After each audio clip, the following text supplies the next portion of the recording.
E lembra, convida as pessoas que tem pé, que tem lugar vago aqui na frente.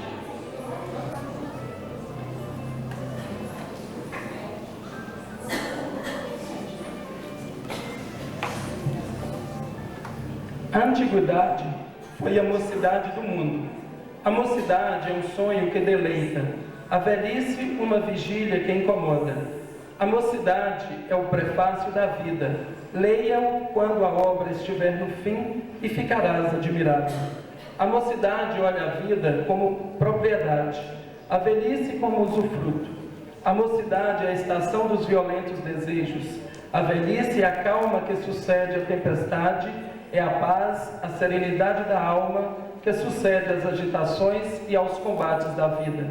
A mocidade é a estação da ação, a velhice é a da reflexão. A velhice calcula muito e executa menos. A mocidade é mais executiva que deliberativa. A mocidade olha para diante de si, a velhice para trás. Sucede aos moços o que sucede às plantas. Pelos seus primeiros frutos se conhece o que deles no futuro se deve esperar. Não te vanglories da tua mocidade, ela passará como uma flor.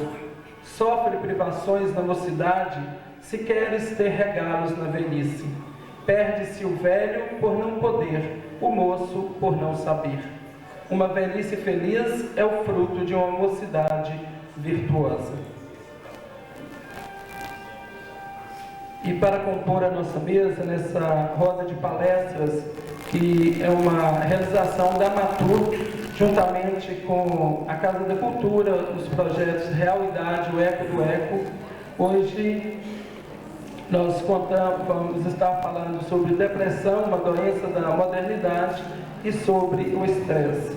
E para compor a mesa eu convido o Dr. Hugo Jansen Lopes de Macedo, que é médico pediatra e vice-presidente da Casa da Cultura de Turmalina.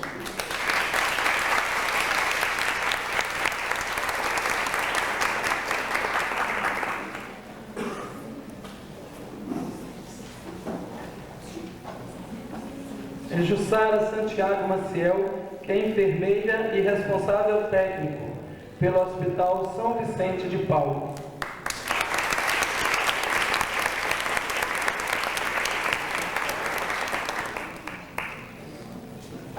Lívia da Consolação Alcine Lopes Santiago, psicóloga e responsável pelos projetos Realidade e o Eco do Eco.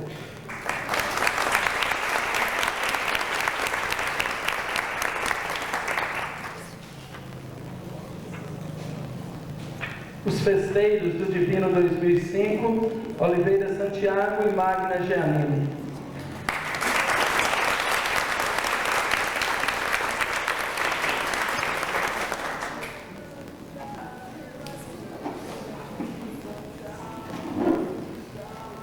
Convido a doutora Milena Antunes, que é médica psiquiatra, e o doutor Marcos Massimiliano, médico clínico geral.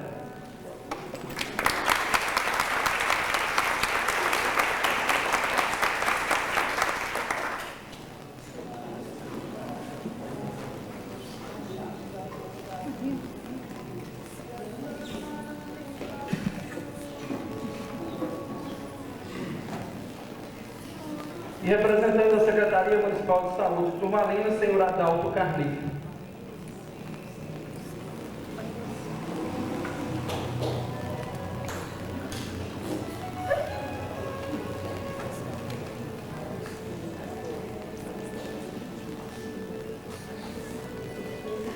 E para falar um pouco desse trabalho, eu convido o vice-presidente da Casa Cultura, Hugo Jansen.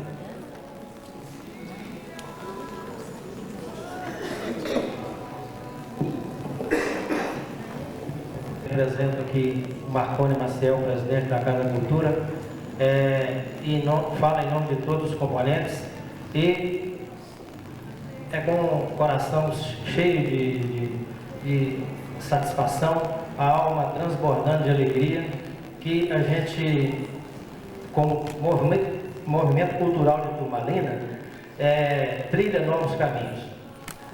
A gente conseguiu dar vida nova a vice-mercado, a ex-sede da Câmara Municipal de Turmalina e hoje Casa da Cultura de Turmalina. Isso em parceria com a Companhia Suzano e a Cerâmica Forte. E estamos em busca de outras parcerias para que a gente consiga, além de dar a fachada que era, quando da sua construção, a fachada externa, e como também uma pintura nova para esse prédio. E nessa nova trajetória encontramos novos parceiros e estamos com a AMATUR, a Associação dos Filhos e Amigos de Turmalina, uma associação com sede em Belo Horizonte, e também com a Secretaria Municipal de Saúde de Turmalina, tentando levar a todos os turmalinenses uma nova visão sobre saúde, sobre bem-estar, sobre construir uma vida melhor. E esta é a segunda palestra e teremos outras várias, e, lógico, aproveitando o ensejo da Festa do Divino, que nos traz alegria, nos traz contentamento e nos traz os nossos parentes e filhos que moram fora.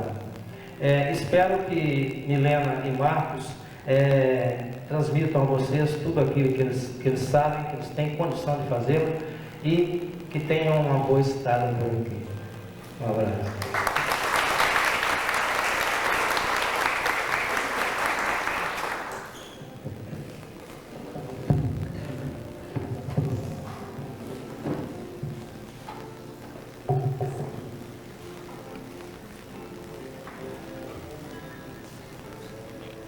Ode à saúde.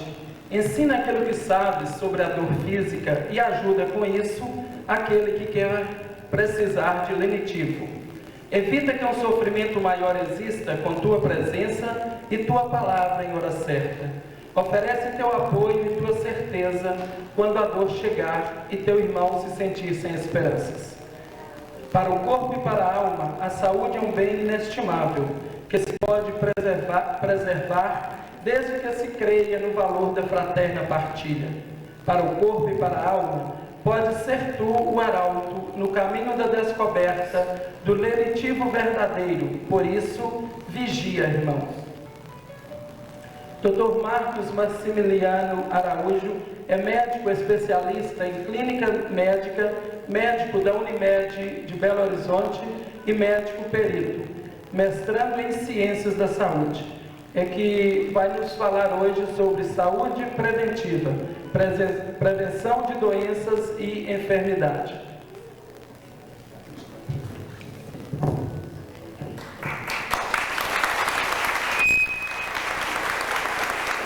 Eu queria primeiro agradecer ao convite dessa palestra em Turmalina, a comissão organizadora do evento. E já foi feita a correção do tema, que é a palestra, a pequena correção, sobre prevenção de doenças e enfermidades. Bem, o que eu vou falar para vocês é da minha prática cotidiana, eu acredito no que eu vou falar, eu vivo isso, vivo para mim e vivo para os conselhos que eu dou aos meus pacientes. Provavelmente, o que eu vou falar aqui não é mais novidade. Isso é muito bom. Fico feliz em saber, eu quero sair daqui sabendo, todo mundo comentando, olha, ele não trouxe novidade nenhuma. Que bom, porque esses assuntos que serão abordados, eles têm que ser encarados como conhecimento que as pessoas têm profundamente. Isso tem que ser receita que todo mundo leva, sendo da área da saúde ou não. São conhecimentos sobre a prevenção de doenças que todos os indivíduos devem ter. Ok? E eu vou tentar aqui responder a seguinte pergunta: o que nós podemos fazer para melhorar o nosso estado de saúde, para prevenir que nós tenhamos doenças, que se por acaso a gente tiver alguma doença, que o impacto dessa doença seja menor sobre o nosso corpo, que a mortalidade seja menor e que também o sofrimento por uma determinada doença seja menor. A Organização Mundial Mundial de Saúde fala em 4 níveis de prevenção: o primordial, o primário, o secundário e o terciário. Os 2 últimos níveis, o secundário e o terciário, eu não vou abordar aqui porque eles já dizem respeito à doença instalada. Existe até prevenção no nível secundário, quando a doença, fazer um diagnóstico precoce da doença, mas isso já é uma parte médica. Eu vou abordar o nível de prevenção primordial e o primário, que dizem respeito a quando a doença ainda não está instalada. São muito semelhantes. A diferença do primordial para o primário, próximo, é que o primordial ele fala mais de uma maneira genérica de comportamento para se ter uma vida saudável, e o nível de prevenção primário é um nível que já aborda em prevenção específica para uma doença. Vou citar um exemplo. Nível de prevenção primordial: prática de atividade física. Isso é bom para melhorar o estado de espírito, para melhorar o corpo, para diminuir níveis pressóricos, para prevenir osteoporose, etc. Isso é prevenção primordial. Quando você fala, o indivíduo tem um diagnóstico de hipertensão arterial e você vai tratá-lo com uma prática de atividade física, você está falando em prevenção primária, porque a atividade física pode melhorar o desenvolvimento da hipertensão arterial. Mas são muito semelhantes. Próximo. Toda vez que a gente vai falar sobre esse tema, sobre a prevenção de doença, a gente entra no conceito de qualidade de vida, que é qualidade de vida, tem várias definições, mas grosso modo seria a condição de vida da pessoa em todos os seus aspectos, as suas condições de trabalho, o meio ambiente no qual ele vive, o ar que ele respira, o tipo de comida que ele come, as suas condições de trabalho, o acesso à assistência médica que ele tem, assistência odontológica, etc. Pessoas que vivem numa cidade igual Turmalina, quando o assunto é qualidade de vida, já sai na frente com muitos pontos, né? Essa é uma foto de Turmalina no domingo, está disponível na internet, mostrando, né, uma cidade muito bonita, com uma vida tranquila, aonde que esses aspectos de qualidade de vida em relação às relações com as pessoas, ao tempo perdido em trânsito, a violência urbana, as relações familiares, apresentam um perfil muito melhor do que aquele de uma grande cidade. Ou seja, quem mora aqui, com certeza, já sai vários pontos na frente em termos de qualidade de vida de quem vive numa metrópole. Próximo. Essa é uma outra foto da cidade que eu achei muito bonita, então eu resolvi colocar aqui que, se porventura alguém estiver estressado, basta ir no fim de tarde, porque se olhar para essa vista, que realmente ele vai se estressar. É melhor muitas vezes que tomar um medicamento. No Brasil, as principais causas de morte ou de danos ao corpo são doenças cardiovasculares, câncer, acidentes e doenças infecciosas. Bem, quando o assunto é prevenir doença, basicamente, a gente tem que pensar em atingir essas doenças. É evidente que existem outras, mas eu não vou aqui citar, são de menor importância.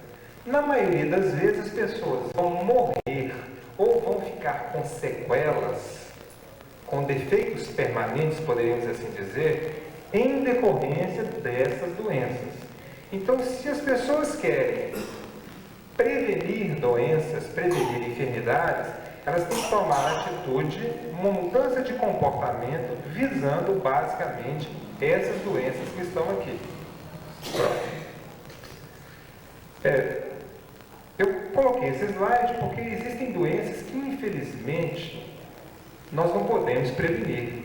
Tem certos tipos de câncer, de doenças malignas, tem doenças genéticas, doenças hereditárias, né? Tem acidentes que, mesmo você fazendo tudo, dirigindo certinho, andando dentro da lei, que você não vai conseguir prevenir. Mas isso não é um objeto nosso de de discussão. Né? Às vezes a pessoa pode nunca fumar, ter uma dieta super saudável, fazer atividade física e, infelizmente, adquirir uma doença grave na juventude e falecer ou ficar sequelado, que seria aleijado, em decorrência dessa doença. Mas, felizmente, sobre a maioria das doenças que levam à morte ou que causam sequela, nós podemos fazer muito. Ou para evitar, ou então para diminuir os danos que elas causam. Próximo. A receita que eu vou passar aqui é uma receita genérica e ampla, que basicamente diz respeito à atividade física, à dieta, à prevenção de acidentes e outros cuidados em geral. Eu quero deixar um recado de uma receita simples e que seja possível de executar na cidade a um preço, poderíamos dizer, um gasto para a pessoa irrisório, bastando um pouco de boa vontade de mudança de hábitos. Não quer passar nenhum recado, nenhuma mensagem que a pessoa vai sair daqui, ótimo, tudo bem, mas não vai cumprir, não vai conseguir. Meu tempo de consultório de anos fazendo clínica médica, de dando aconselhamento, eu sei que não adianta passar receita difícil, que existe uma grande força de vontade. Nós não estamos treinando atleta, treinando ninguém para competição. Eu quero passar aqui uma receita simples e que todo mundo possa fazer com uma pequena dose de boa vontade. Próximo. Com relação a acidentes, gente, pessoas jovens não morrem de infarto, indivíduos de 15 a 40 anos de idade não morrem de infarto, não morrem de derrame, que são os AVCs, não morrem de câncer, geralmente não morrem de doenças infecciosas. Pessoas jovens morrem, ou o que é pior, para o indivíduo jovem, ficam com sequelas, popularmente falando, aleijados, em decorrência de acidentes, principalmente acidentes de veículos. O que fazer para prevenir acidente? Primeiro, obediência à lei de tráfego. Não dirigir se não for habilitado. É inadmissível que se dirija menor. É inadmissível que a pessoa dirija sem estar devidamente regulamentado, sem estar de acordo com a lei. Primeiro, o indivíduo antes de 18 anos de idade, ele não tem condição psicológica nem de assumir as responsabilidades perante o ato de dirigir. Quanto mais de ter controle sobre o veículo. Segundo, além de estar devidamente habilitado, obedecer as leis de trânsito, principalmente velocidade, gente. O que mata não é buraco, não é pneu careca, não é curva, o que mata é excesso de velocidade. Em último grau, o que causa o dano, a lesão, o que faz quebrar a coluna e deixar a pessoa permanentemente numa cadeira de rodas, em cima da cama, o que faz a pessoa morrer no acidente é a velocidade, que vai transformar em energia e vai levar dano ao corpo.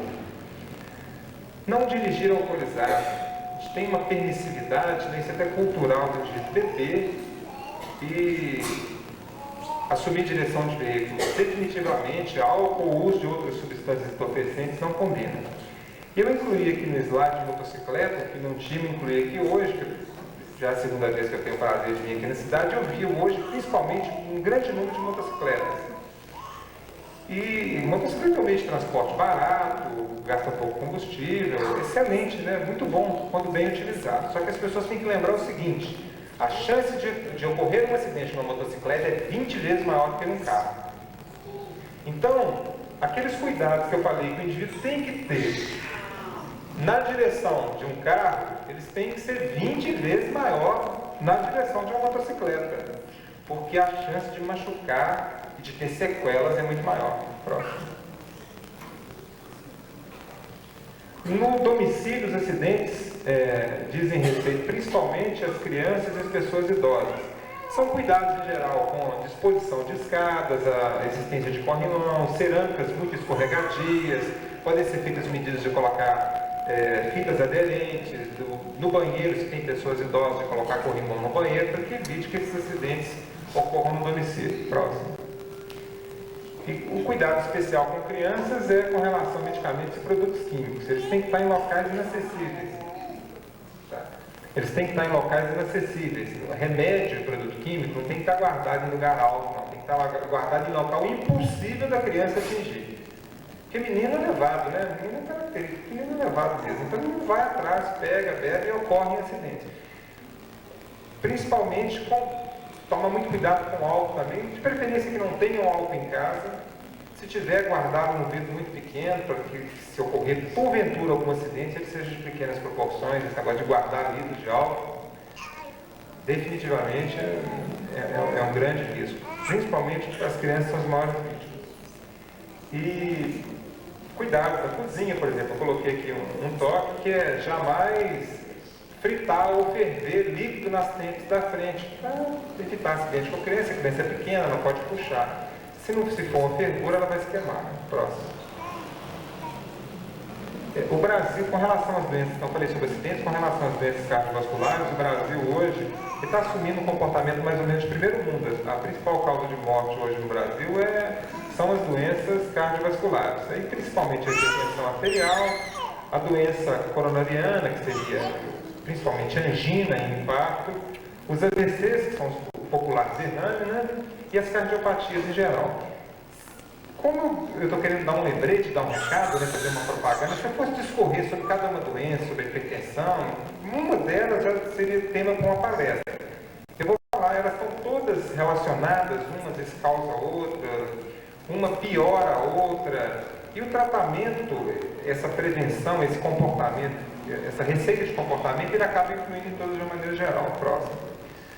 Como é que nós abordamos, qual que é a receita então que eu quero deixar para vocês, que eu tenho certeza que vocês já conhecem, então eu vou falar de novo, para prevenção de doenças cardiovasculares.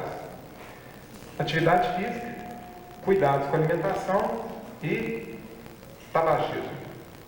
Tá? Bem, próximo. Também controle de peso. O cálculo do peso ideal, todo mundo saber mais ou menos aqui qual que é o peso ideal, é o seguinte: existe uma forma que considera o peso em relação à altura. Grosso modo, as pessoas têm que ter um índice de massa corporal em torno de 18,5, dependendo do autor, do livro que se olha, entre 20 e 25. Acima disso, a pessoa está em sobrepeso, caminhando para a obesidade. Abaixo, ela tem uma baixa reserva nutricional. Próximo. Bem, para não precisar fazer cálculo, mais ou menos, para que todo mundo passe numa balança e olhe depois se está dentro do peso, é o seguinte: uma pessoa de 1,50 m tem que ter no máximo 50 kg. Uma pessoa de 1,60 m no máximo 60 kg, 1,70 m no máximo 70 kg, 1,80 m no máximo 80 kg. Mais ou menos, tá, gente? Para não precisar de fazer conta. Se a pessoa tem 1,70 m, amanhã chega lá e pesa 80 kg, ele pode procurar um aconselhamento médico e ver o que está acontecendo. Isso é grosso modo, é por aí, sem fazer conta. O peso corresponder com a altura no final. 1,50 m, 50, 1,60 m, 60 kg, assim por diante. Bem, para combater o excesso de peso ou para controlar peso, o que eu quero falar primeiro é que não existe milagre. Esse negócio essa propaganda, entre em forma sem esforço nenhum, né? Então, como se fosse use pílulas mágicas, etc. Isso não funciona, não tem. Pode às vezes funcionar temporariamente, mas a gente sabe que a receita correta é mudança de hábito. Para a pessoa ter saúde, ela não precisa ter um corpo esculpido, não precisa ter um corpo de lipoaspiração ou de dietas mirabolantes. Para que se tenha um controle de peso, bastam algumas pequenas mudanças nos hábitos de vida. Por exemplo, fazer caminhadas diárias. Próximo. Quais são os cuidados na prática de atividade física? Bom, indivíduos sadios, até os 30 anos, geralmente, se ele não tem problema nenhum, não tem uma história familiar de nenhuma doença, eles podem fazer atividade física mesmo sem consultar médico. A chance, mas de vez em quando morreu um atleta assim, mas mais fácil é que caiu um avião na sua casa, o que acontecer? Você vira manchete, jornal, as pessoas se preocupam, mas do ponto de vista de saúde pública isso não tem importância, isso são casos remotos, que as pessoas não precisam se preocupar. Então, isso é muito raro. Se já tem uma história na família, não, é diferente, tem que procurar médico, etc. Para os indivíduos com mais de 30 anos, que são sadios, também com relação a caminhadas, podem ser feitas sem consulta médica prévia. Por quê? Porque caminhada é muito similar. A pessoa caminha para ir no supermercado, caminha para ir no trabalho. O que tem que sair caminhando no plano, como uma cidade igual Turmalinas, isso não vai causar grande problema. Agora, se ela já tem alguma doença diagnosticada, aí não, ela tem que realmente procurar, antes de até mesmo de aderir a alguma caminhada, de procurar aconselhamento médico. E se ela quer fazer um indivíduo de 40 anos, eu quero jogar futebol, nunca jogou, não tem costume, procurar também check-up médico. Que são as caminhadas leves, sem restrições para qualquer idade, né? Próximo. Eu quero lembrar aqui que, eu falo assim, um indivíduo, por exemplo, uma pessoa de 50 anos, ela vai sair de uma hora para outra, nunca fez atividade física, a gente presume que uma pessoa com mais de 40 anos já deva ter procurado o médico pelo menos algum tempo para fazer exames de rotina, né? Se não procurou, que aproveite a oportunidade para fazê-lo, ok? E eu lembro de um conselho médico que é o seguinte: o corpo é muito parecido com o carro, então você tem que escutar o barulho do motor. Se você começou a fazer caminhada, está cansando, tem que parar. Caminhada não é para cansar, tá? Não é aquele cansaçozinho de final, um pouquinho de dor nas pernas quando você anda muito, vai no supermercado, é normal. Agora, eu comecei a fazer uma caminhada, estou sentindo, estou cansado, estou muito ofegante, pode parar e procurar aconselhamento médico, que o cansaço ele é mau sinal, tá ok? Controle de peso. Bem, são duas situações no controle de peso. Uma é se a pessoa tem obesidade, que aí já tem uma doença instalada, tem que fazer tratamento, e outra se ele vai manter peso. Antes de falar sobre isso, eu queria contar uma notícia que as pessoas já podem ter percebido, né? É o seguinte, é que depois dos 30 anos, o metabolismo da gente diminui. Olha, se daqui a 10 anos eu voltar aqui, nesses 10 anos eu continuar comendo a mesma quantidade que eu como hoje, daqui a 10 anos eu volto mais ou menos com 10 quilos a mais. A gente depois dos 30 anos engorda 1 quilo por ano.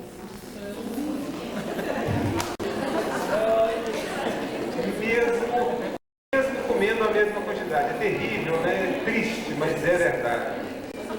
Então, é muito comum em consultório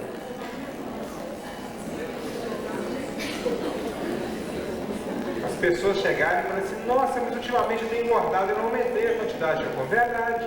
Porque à medida que a gente vai ganhando anos depois do tempo, o metabolismo diminui. Então vem a barriguinha, vai engordando, etc. Então o que tem que fazer? Comer menos, fazer mais atividade física. Não tem outra solução.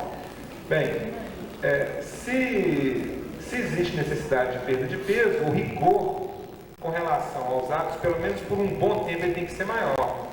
Se você tem que fazer um esforço maior. Se você faz só controlar o peso, você vai tomar as medidas, no entanto, com rigor menor. Próximo. Bem, é uma questão de economia, né? Você tem que diminuir a ingestão de alimentos, diminuir a ingestão de calorias e também aumentar o gasto de energia. Bem, aumentar o gasto de energia tem limite, porque se fala assim: não, eu vou praticar muito esporte.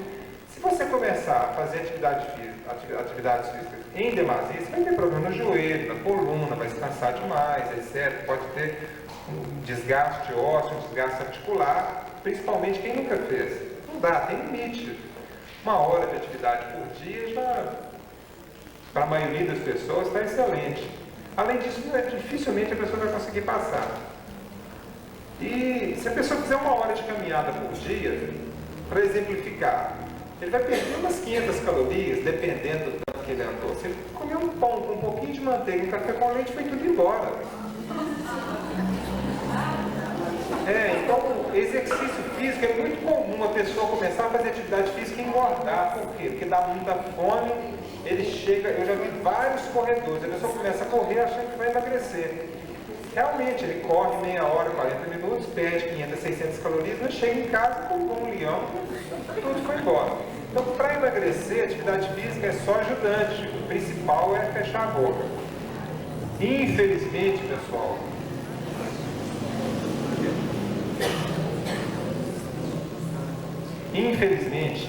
engordar é muito mais fácil do que emagrecer. Por quê? Bem, o nosso corpo é um corpo ancestral. O nosso corpo é o corpo do homem das cavernas. Antigamente não tinha estoque, não tinha padaria, não tinha supermercado. Dava fome, o que tinha que fazer? Matar alguma coisa para comer, uma caça e comer frutas doces. Para armazenar. O homem de antigamente, o homem pré-histórico, tinha que ter gordura, ele era gordinho. E tinha que ser capaz de armazenar. Por quê? Porque senão ele não teria sobrevivido, nós não estaríamos aqui hoje. O homem tinha que ser capaz de comer gordura e comer açúcar e armazenar isso, porque às vezes ele ficava vários dias sem comida. Então a máquina nossa é uma máquina pré-histórica que é preparada para acumular. É fácil engordar 5 quilos numa semana. Só começar a comer churrasco, doces, tortas, refrigerantes, etc., a pessoa engorda sem muita dificuldade, com um prazer enorme até 5 quilos numa semana.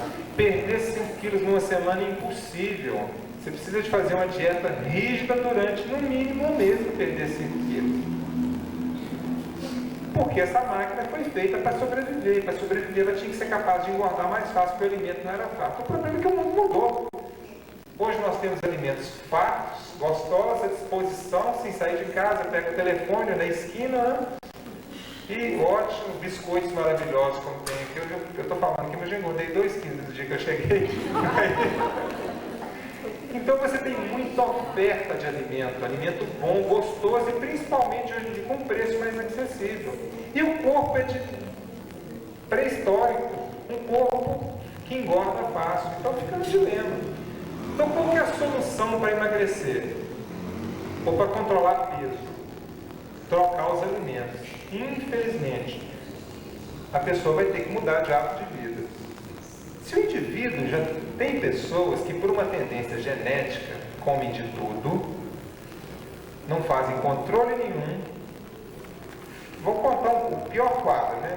Fuma, bebe, etc. Vida completamente desregrada, é magro, não tem doença cardiovascular, a pressão é normal, o colesterol não sobe, vive até 90 anos fumando, mas isso é raro, viu gente? Eu até hoje não vi, sei que existe, mas eu não vi em consultório ainda. Já ouvi contar que existe. A maioria das pessoas não são assim. Então não se iludam quando alguém contar, eu soube de alguém que fumou a vida inteira, que comeu de tudo. Isso é raro. A maioria das pessoas sofrem com os hábitos irregulares. Então, para emagrecer e para controlar peso, tem que mudar os hábitos. A pessoa tem que, se o indivíduo se a pessoa tem peso normal e consegue manter esse peso com a dieta que ele tem, ele pode manter a dieta e observar se ele está ganhando peso ou não. Mas, se ele precisa perder peso, o que ele vai ter que lançar a mão? Substituição do açúcar, os métodos mais simples. Substituição do açúcar, usar adoçante, produtos diet, produtos light, usar leite desnatado, manteiga light, margarina light, no preparo dos alimentos, correr dos alimentos calóricos. Para quem quer perder peso, frituras e gorduras estão proibidas. O indivíduo que tem peso normal ele vai ter que controlar. E aqui eu não estou falando de situações especiais. Uma pessoa, por exemplo, quem tem doença instalada. Porque se o indivíduo tem doença instalada, por exemplo, ele tem dislipidemia popular, colesterol alto ou triglicéridos altos, ele vai ter que se tratar no médico. Aí é diferente, a dieta para ele vai ser diferente. Eu estou considerando o indivíduo normal. Se o indivíduo não tem obesidade, não tem nenhuma doença, ele controla. Agora, se por acaso ele tem obesidade, ele vai ter que abrir mão desses alimentos, pelo menos em uma parte, pelo menos alguns dias na semana. Abrir mão do açúcar, abrir mão das frituras, das gorduras e incluir atividade física. Mas não quer dizer que é só isso, para emagrecer é só isso. Para quem quer perder peso, controlar a doença cardiovascular, é só isso que tem que fazer. Não fumar, fazer atividade física, diminuir as gorduras, as frituras os carboidratos e pronto. O problema é que as coisas gostosas, o paciente às vezes me pergunta, então, como é que eu sei se uma coisa engorda? Se for gostoso, você pode ter certeza que engorda. Acho que tirando o palmito, não sei, nem todo mundo que gosta, acho que não conheço mais nada que seja gostoso e que não. Mas tem maneiras de fazer receitas gostosas com menos calorias, tá ok? Isso aí tem revistas hoje, essas revistas, na banca tem várias publicações, na internet tem várias receitas lá, que as pessoas podem, nos postos de saúde, os profissionais também conhecem várias receitas que podem ensinar para as pessoas. Tem o próximo. E aqui é uma pergunta, precisa falar sobre cigarro? Não, né, gente? Todo mundo já sabe, isso já faz mal, né? Então não precisa de modo algum comentar, né? Não tem nem... Felizmente hoje a gente não precisa nem falar mais que cigarro faz mal, né? Tá ok? Agora, eu vou deixar as dúvidas para o final da outra palestra, que a doutora Helena agora vai falar sobre depressão, e aí depois nós vamos responder as dúvidas. Tá ok?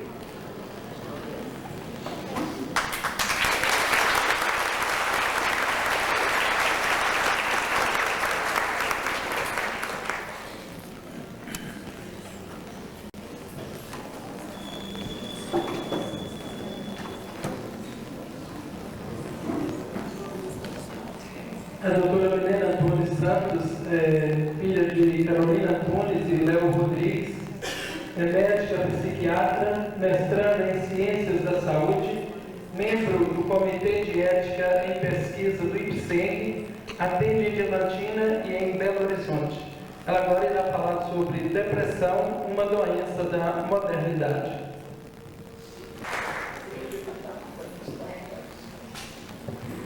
Boa noite a todos. Boa noite. Boa noite. Bem, prazer que eu tenho em estar aqui com vocês hoje é imenso.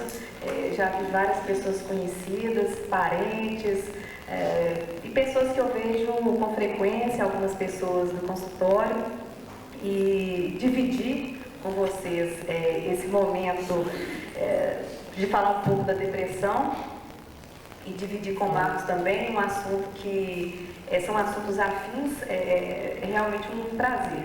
Eu estou vendo a mesa composta, conheço todas as pessoas, tenho imenso apreço a todas elas e já tive a oportunidade de dividir pacientes e de dividir momentos, até mesmo, não só da discussão teórica, mas a divisão também, compartilhamento de situações de angústia que são muito frequentes dentro da prática da psiquiatria. Tá? E uma outra coisa que eu queria colocar é que essa aula hoje, né, essa palestra que nós estamos participando, por isso que eu estou falando participando de um evento que é muito maior, que vamos chamar, entre aspas, de um pretexto, de um projeto que é imenso e que tem um fundamento muito consistente, muito real, muito verdadeiro, e que eu quero realmente parabenizar o Festeiro Oliveira, que está aqui, e a Janine, desculpa, que estão apoiando esse projeto, né, que é realmente muito importante. Bem, então hoje o tema é depressão, uma doença da modernidade, e a gente para pensar, doença da modernidade não existia antes? Existia, né? Só que, ao contrário dessa situação que o Márcio colocou hoje, que é a questão da saúde preventiva, uma coisa que não era reconhecida, não era divulgada, e que as pessoas tinham e até hoje têm preconceito. E é uma doença que muitas pessoas falavam, é doença de rico, é frescura, é bobagem. Mas graças a Deus, graças a muita pesquisa, graças a hoje uma política que divulga e que compartilhe o conhecimento com a população de uma forma mais efetiva, essa situação está mudando, né? Então, a próxima, por favor. Bem, eu queria colocar e reforçar essa questão do conhecimento, porque, infelizmente, apesar da informação circular hoje com mais facilidade, ainda há um desconhecimento da origem dos transtornos psiquiátricos das doenças mentais. Tá? Então, aqui está a prevalência, tá, de resposta das pessoas sobre o que seria, qual é a origem, o que elas pensam da doença mental. Então, pensa, 71% devido à fraqueza mental, fraqueza de caráter e fraqueza de responsabilidade. Errado. 65% por má influência dos pais. Errado. 45% seria culpa da vítima, da pessoa que tem o pai. Isso é errado. 35% consequências de comportamento pecaminoso. Idem, errado. Apenas 10% acredita que existe uma base biológica que envolve o cérebro. Bem, lógico que tem outras coisas associadas, mas é só para mostrar para vocês que existe um disparate. Né? Dentro desses 10% do que vai determinar uma doença psiquiátrica, evidentemente vai além do que é o biológico, claro, vou falar disso. Mas para vocês terem uma noção do que acontece, tá? Que é a nossa realidade. Próximo, por favor. Bem, então hoje depressão maior, né, que é o termo utilizado como critério diagnóstico, né, usando o manual de estatística, o DSM-4, que é um código internacional, tá, que serve nada mais nada menos para que todos os cientistas, todos os médicos, as pessoas falem a mesma língua. Próximo, por favor. Bem, os transtornos depressivos, eles se encaixam dentro daquilo que a gente chama de transtornos do humor, tá? Quais são os transtornos do humor? O transtorno afetivo bipolar é que a pessoa oscila de um estado depressivo, tá? De baixa de energia, vamos pensar depressão sempre, baixa de energia, para um estado de um excesso de energia, que seria o estado de mania, tá? Bem, mas não é o tema da nossa palestra hoje. Então, esse estado depressivo, você vai ter uma baixa de energia e você vai encontrar dois grupos principais. Existem outras subdivisões, mas eu penso que eu vou abordar esses dois, que são os mais comuns, que são a depressão maior e a distimia, tá? Eu vou enfatizar a depressão maior, mas eu gostaria de fazer um parênteses aqui, de falar que a distimia também é um quadro muito comum. Ele não é só comum, assim como ele também muitas vezes acompanha os quadros depressivos, tá? Os quadros de depressão maior. O que é a distimia? Eu vou fazer um resumo anterior, antes da gente passar para a depressão. É uma doença em que existem sintomas depressivos mais leves, porém mais crônicos, ou seja, tem que ter uma duração de no mínimo 2 anos em que a pessoa vai apresentar os sintomas depressivos no estado mais leve. Eu vou falar depois sobre quais seriam esses sintomas, tá? E essas pessoas, muitas vezes, elas estão sujeitas a perda de emprego, não param em lugar nenhum, estão sujeitas a situações familiares complicadas, divórcio, estão sujeitas a uma tendência a abuso de substâncias, álcool e outras drogas, né, maconha, cocaína, etc., como uma tentativa de tampar, né, o sol com a peneira, porque muitas vezes nem sabem que isso é doença, e são taxadas como chatas, são taxadas como implicantes, como mal-humoradas, e nada satisfaz essas pessoas. Então, são pessoas que são ditas, entre aspas, normais, tá? Mas que são chatas, que são implicantes, que nada vai estar bom, né? Então, quer dizer, isso muitas vezes pode se encaixar dentro de um quadro de distimia, que nada mais é que um quadro depressivo leve, crônico e arrastado. Próximo, por favor. Bem, como eu coloquei anteriormente, não existe né, que seriam a expressão genética, a anatomia e a bioquímica, mas também um modelo que é integrado com o social, com o familiar e com os estímulos ambientais. Vão ser muito importantes na formação da pessoa. Próximo. Nós utilizamos um modelo biopsicossocial que faz compreender, né? Olha, aconteceu um monte de tragédia na vida de João. E João não ficou deprimido. Agora, na vida de José, não aconteceu nada, está tudo ótimo. A única coisa que teve foi que o cachorro dele foi atropelado, ele ficou deprimido. Gente, porque, olha, e acontece o seguinte, que quanto maior a vulnerabilidade biológica, menor o estressor psicossocial para poder desencadear ou intensificar um quadro depressivo. Bem, isso aqui é um pouco mais teórico, mas eu vou passar, porque eu já tenho pessoas de todas as áreas aqui. Depois, com mais detalhamento, eu posso, em outro momento, falar com os colegas e passar algum artigo e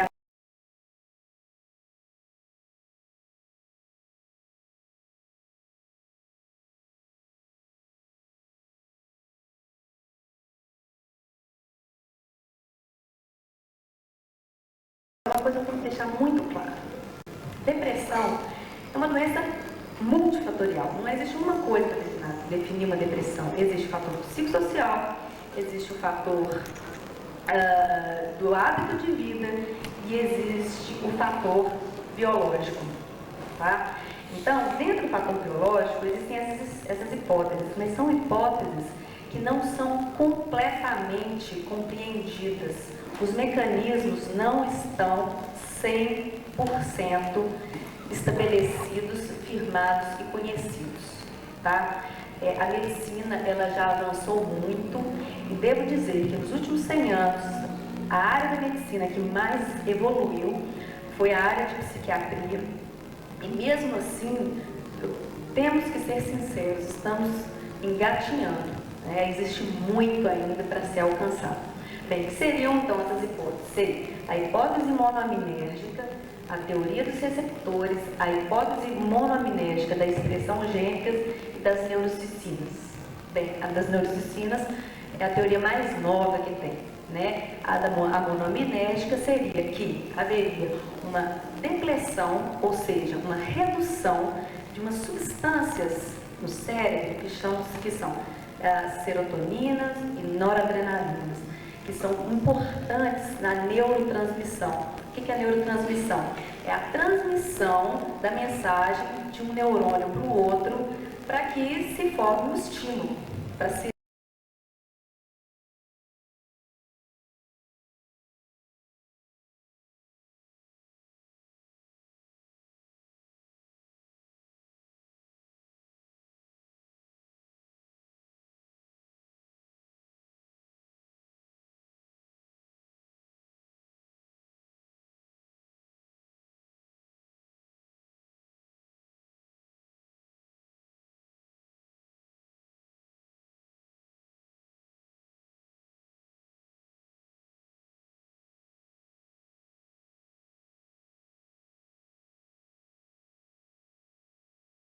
célula, ela tem um corpo cerebral, um corpo neurônico, que seria a palma da minha mão, e ela tem algumas ramificações que nós chamamos de dendritos. E tem a parte posterior do neurônio, parecendo um rabo, assim, chamada axônio, tá? Então, as células neuronais, elas se colocam dessa forma, assim, ó, quer ver? Aí uma vai encontrar.